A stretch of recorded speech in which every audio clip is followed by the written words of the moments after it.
my family has a commitment to the community in that we like to do various projects. So it was the USA Today Make a Difference Day, which is annually in October.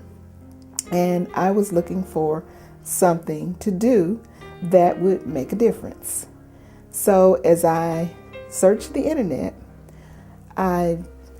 since it was breast cancer month, then I thought about that as a connection. So as a result, I said, maybe I could, get wigs and find out where breast cancer patients got their wigs. So the first thing I did was to call the American Cancer Society.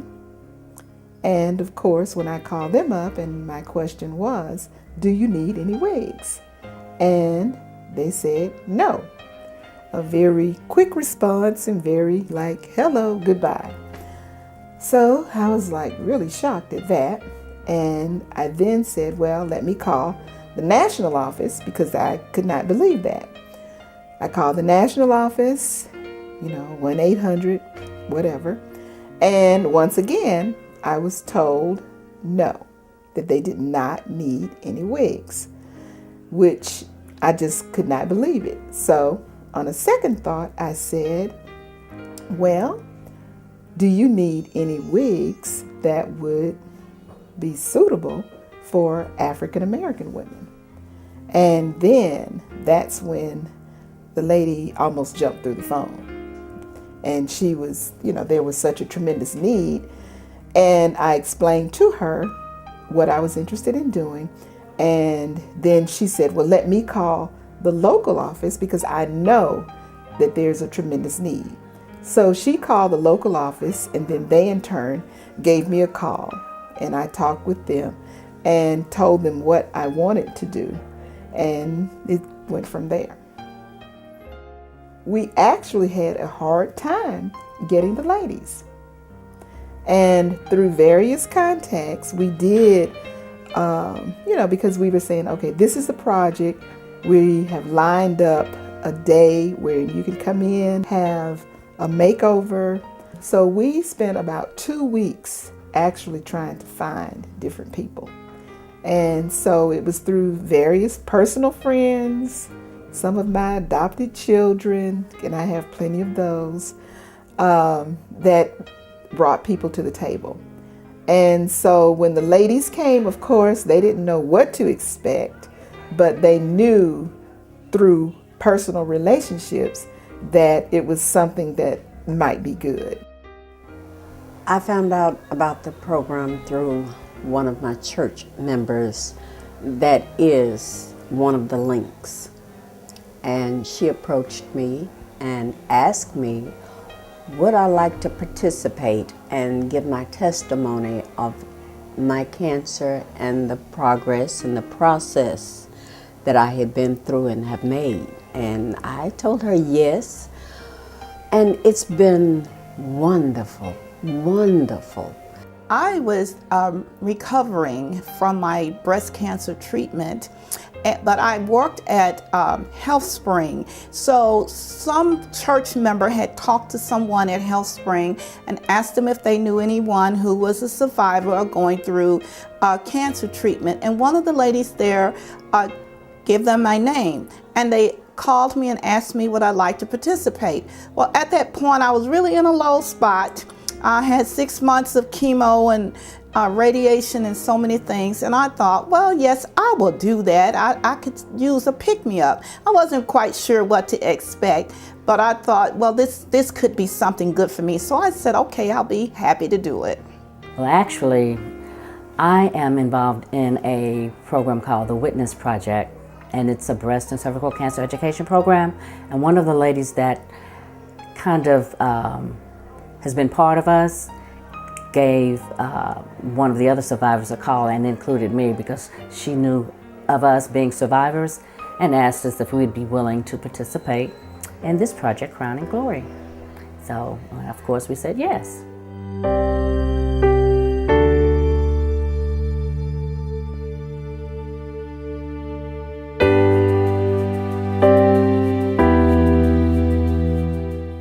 what we had that day when they came in, we had breakfast arranged. Everyone had a 2-hour appointment block. And so they were scheduled. They came in, we had snacks, we had different greeters. Then we took them, once we made them feel comfortable, they went to select a wig, and we had a good 200 or 300 wigs there. And we had a professional stylist, and then she spent time helping them to select something that they felt comfortable with. And she actually styled it there. And, they just enjoyed that. Just having a selection to, really go through, that meant a lot. So from there, they went to makeup. And I did not realize that with chemo, a lot of the ladies lost their eyelashes and as well as their eyebrows. And so for many of them to have eyelashes professionally put on, they were just amazed. Sephora donated the expertise of one of their makeup artists as well as the makeup. And then with the makeup that was donated, it didn't run and they weren't sensitive to it. And it just made them feel so good just having it professionally done. And then from there, they went to clothing. Macy's donated clothing, some of the outfits, and a few boutiques around the city.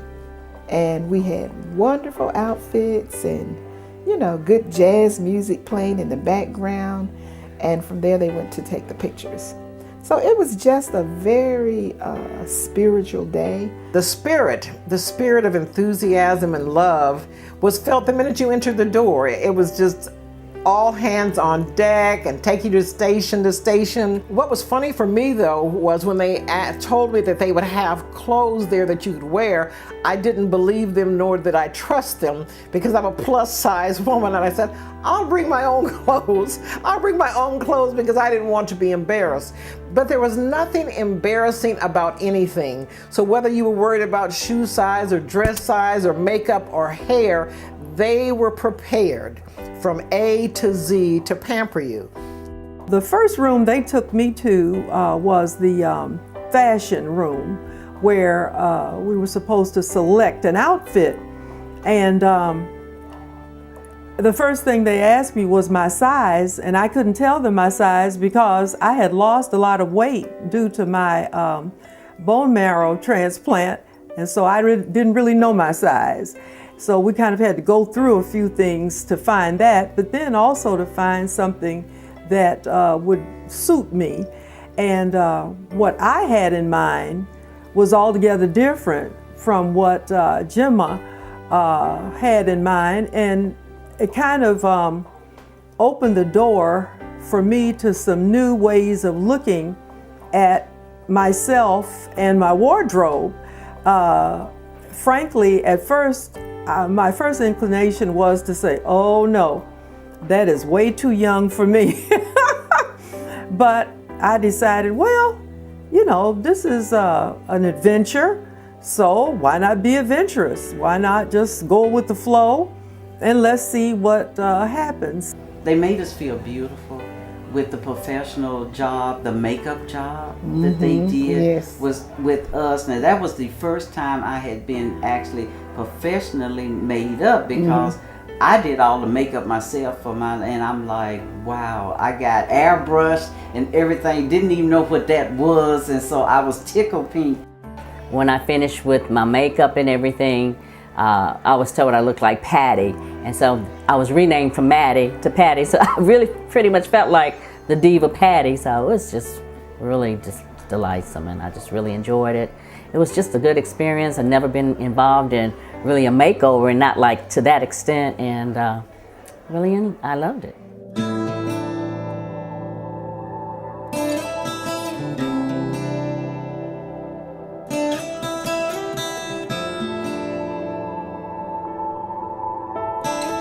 Photos were taken by professional photographer Lucius Outlaw. There was a unique energy and spirit in the studio, which was due in part to Dr. Outlaw's ability to connect with each woman. If you entered the room that day, you could feel a whole range of emotions, faith, happiness, determination, fear, joy, peace.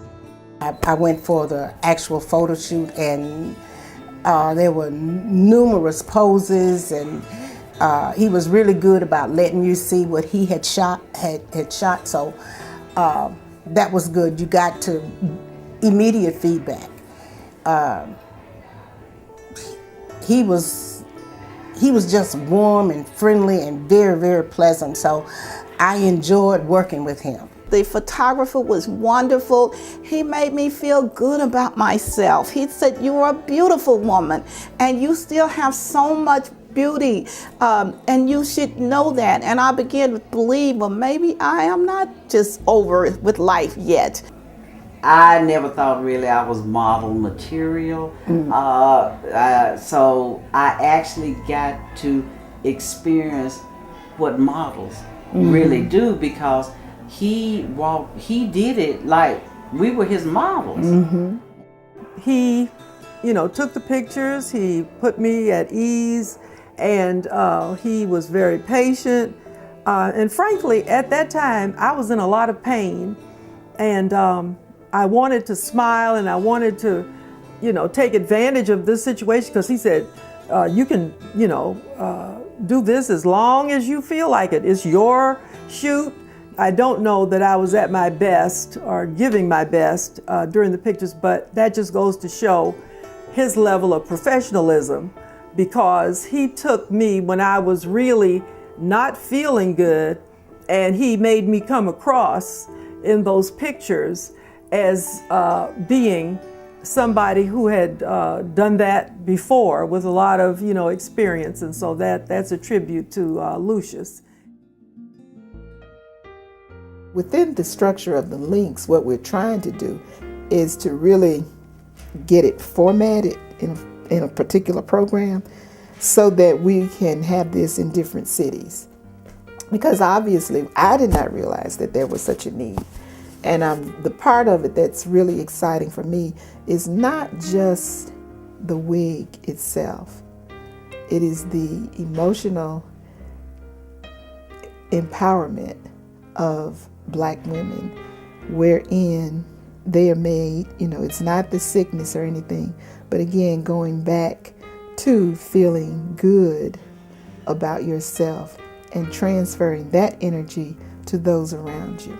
Outside of doctors' offices and hospital rooms, there is hope. And that's what Project Crowning Glory was for me.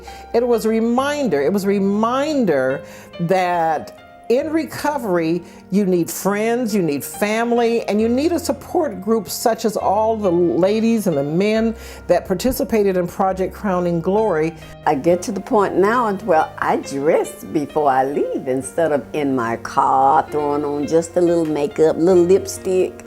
I'm presentable when I walk out the door. I still have that diva air that they've given me, and I appreciate it. It was just a good experience. I've never been involved in really a makeover, and not like to that extent, and I loved it. As one of the 13 divas, I'm ready to take on the world, because they have inspired me to let me know that there is life after cancer, and I'm going to live it. I still think it's a wonderful project, and I still think you should extend this on a national level, because there's nothing like this. And I've talked to other women of color, cancer survivors around the country, and there really is nothing like this anywhere else. My oldest son said, "Mom, you look just like a model." And they were just so overjoyed to see me all made up, and I just felt like a princess, and they thought that I looked just like a queen. I would like to say that this is an awesome program. Nobody knows what victims of cancer go through, because the treatment is horrific. However, when you have a group of women that can show you so much love and give so much encouragement, as well as kind of bring you up with the styles and encourage you to get involved, it makes all the difference in the world. I want to thank the Links, because you have really been a blessing. And I hope that this program continues. And if anybody hears my voice through this program, I ask you to donate your time and your money, because this program works.